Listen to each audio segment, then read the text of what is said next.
جس پر اللہ کا رحم ہوتا ہے اسے وہ اپنے در کا سائل بنا دیتا ہے۔ جو اللہ کے رحم سے محروم ہو وہ دنیا والوں کے دروازوں پر دستے سوال دراز ہوتا ہے۔ اللہ سے دعا کریں کہ ہم پر ایسی کوئی مصیبت نہ آئے کہ ہم اللہ سے مدد مانگنا بھول جائیں۔ اپنی زندگی میں ہم جتنے دل راضی کریں اتنے ہی ہماری قبر میں چراغ جلیں گے۔ ہماری نیکیاں ہمارے مزار روشن کرتی ہیں، سخی کی سخاوت اس کی اپنی قبر کا دیا ہے۔ زندگی کے بعد کام آنے والے چراغ زندگی میں ہی جلائے جاتے ہیں، کوئی نیکی رائیگاں نہیں جا سکتی۔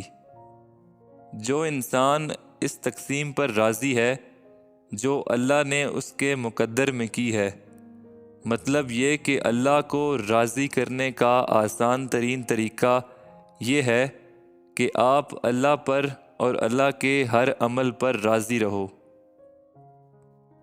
اللہ کے نام پر خیرات انسانوں کے کام آتی ہے، اللہ کی راہ میں خرچ انسانوں کے کام آتا ہے۔ انسان خرچ کرتا ہے اور وہ انسان کے کام آتا ہے، اور اللہ خوش ہوتا ہے، راضی رہتا ہے۔ مطلب یہ کہ اللہ کو خوش کرنے کے لیے انسانوں کی خدمت کرنی چاہیے۔ شیطان نے انسان کو نہ مانا، اللہ نے اس پر لعنت بھیج کر اسے نکال دیا۔ انسان کے دشمن کو اللہ نے اپنا دشمن کہا۔ انسان اللہ کے دشمن سے دوستی کر لے تو بڑے افسوس کا مقام ہے۔ اللہ نے جس ملک، جس دور اور جس زبان میں آپ کو پیدا فرمایا ہے، اسی ملک، اسی دور اور اسی زبان میں آپ کو عرفان مل سکتا ہے۔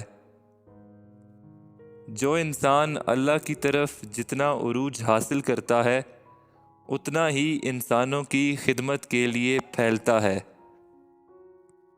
جس کو اللہ ہدایت دے دے وہ گمراہ نہیں ہو سکتا، اور جس کو اللہ گمراہ کر دے وہ کبھی ہدایت نہیں پا سکتا۔ مطلب یہ کہ جو آدمی اپنی ہدایت کو اللہ سے منسوب کرتا ہے وہ کبھی گمراہ نہیں ہو سکتا، اور وہ آدمی جو اپنی گمراہی کو اللہ سے منسوب کرتا ہے وہ ظالم کبھی ہدایت نہیں پا سکتا، کیونکہ اللہ کسی کو کیوں گمراہ کرے گا۔